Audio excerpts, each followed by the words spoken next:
Good morning बच्चों। आज हम आपकी पुस्तक वंदन से पाठ 2-3 का रिवीजन करने जा रहे हैं। आप अभ्यास कार्य को देखेंगे, सुनेंगे, याद करेंगे।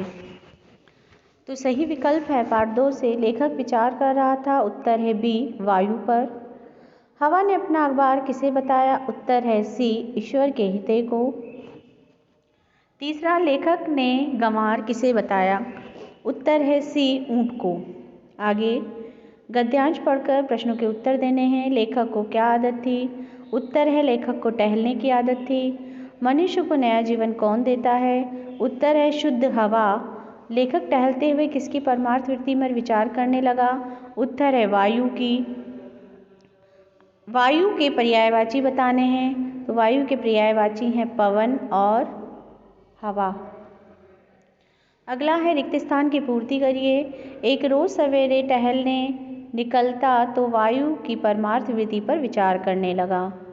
अगला, निस्वार्थ भाव से प्राणी मात्र को की सेवा करना यही मेरा धर्म है।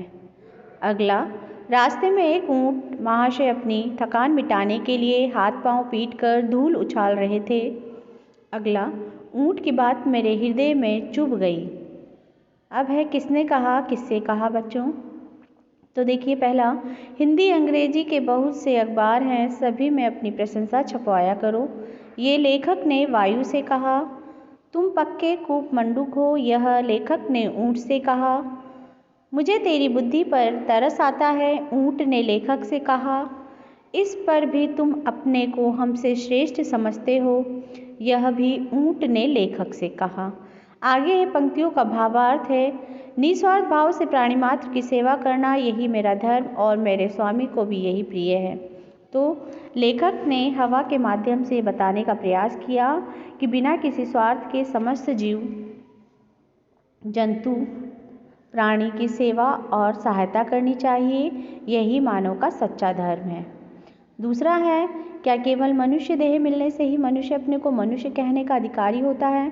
तो उत्तर है कि केवल मानव शरीर प्राप्त करने से मात्र मानव कहलाने के अधिकारी नहीं होते हैं, बल्कि उसे सभी प्राणियों के साथ मानवोचित व्यवहार करना चाहिए और स्वयं के सुख के लिए किसी अन्य व्यक्ति को कष्ट या उसका शोषण नहीं करना चाहिए। आगे है बच्चों प्रश्नों के उत्तर, आप कॉपी से देखकर याद करें। अब है पाठ 2 की भाषा की बात। भाषा की बात में है विलोम शब्द लिखिए। तो नया का पुराना, जीवन मरण, पश्चिम पूरब, धर्म अधर्म, सेवक मालिक, ठंडा गर्म, विराट सूक्ष्म, कीमती सस्ता।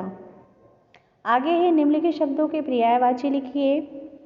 मोह का लगाव स्नेह, समुद्र का रत्नाकर सागर, घोड़ा वाजी तुरंग, दूध का दुग्ध क्षीर और बेल का वर्धक होता है और बेल होता है। आगे देखिए, मुहावरों के अर्थ बताते हैं, वाक्य में प्रयोग करना है। वाक्य प्रयोग आप करेंगे, अर्थ देख लीजिए। नाक में दम करना, परेशान करना, कूप मंडूक अल्पज्ञानी, दम भरना, स्वयं की प्रशंसा करना, ठंडा पड़ना, शांत होना। अब है निम्नलिखित शब्दों का वाक्य में प्रयोग कीजिए। सहानुभूति, मुझे उस अंधे से सहानुभूति है। अंतरात्मा, मेरी अंतरात्मा में ईश्वर रहते हैं। पक्षपात, हमें हिंदू मुस्लिम का पक्षपात नहीं करना चाहिए।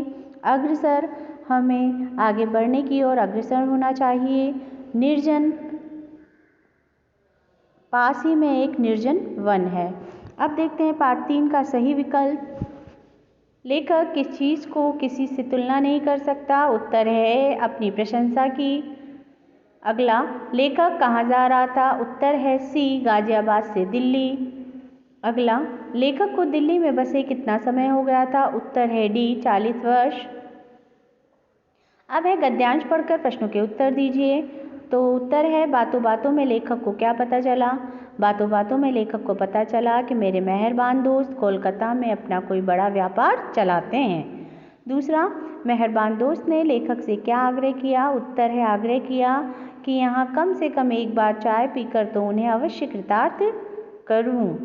राजधानी शब्द किसके लिए प्रयोग हुआ है? दिल्ली के लिए। कृतार्थ शब्द का अर्थ क्या है? धन्य है। रिक्त स्थानों की पूर्ति कीजिए। शब्द क्या थे? मानो बूंद बूंद में अमृत भर रहा था। उन अनजाने मित्र की बातों का असर सारे डिब्बे पर पड़ा, अनुकूल पड़ा है।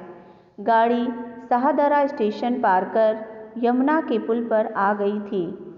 मेहरबान दोस्त कोलकाता में अपना कोई बड़ा व्यापार चलाते हैं। अगला, मेरे मेहरबान मित्र महीने भर का पूरा वेतन अपनी प्रशंसाओं के पारिश्रमिक में वसूल कर ले गए थे। फिर आपके बच्चों पंक्तियों का भावार्थ है, आपकी मैम लिखाई थी।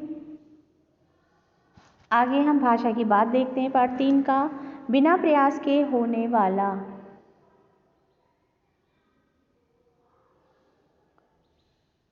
बिना प्रयास के होने वाला अप्रयासिक, परख करने वाला पारखी, जो कठिनाई से प्राप्त हो दुर्लभ, प्रशंसा करने वाला प्रशंसक। अब निम्नलिखित शब्दों के विलोम शब्द लिखिए। उचित अनुचित, स्वागत का निरागत, नमकीन का मीठा, अमृत का विष, शीतल का उष्ण, सज्जन का दुर्जन। वर्ण विच्छेद देख लीजिए। साहित्य का स, धन आप, धन अह, धन ई, धन ती, त, य, धन ल। बच्चों आप इसे देख के कर लीजिए। अब है निम्नलिखित शब्दों का वाक्य में प्रयोग कीजिए। कंठस्थ का, मैंने कविता कंठस्थ कर ली। कृतार्थ, आप मेरे घर आकर मुझे कृतार्थ करें। पारिश्रमिक, मैंने उन्हें 1 रुपया पारिश्रमिक के रूप में दिया। निमंत्रण, मैंने उन्हें अपने घर आने का निमंत्रण दिया। बच्चों धन्यवाद। इस पूरे रिवीजन को याद कर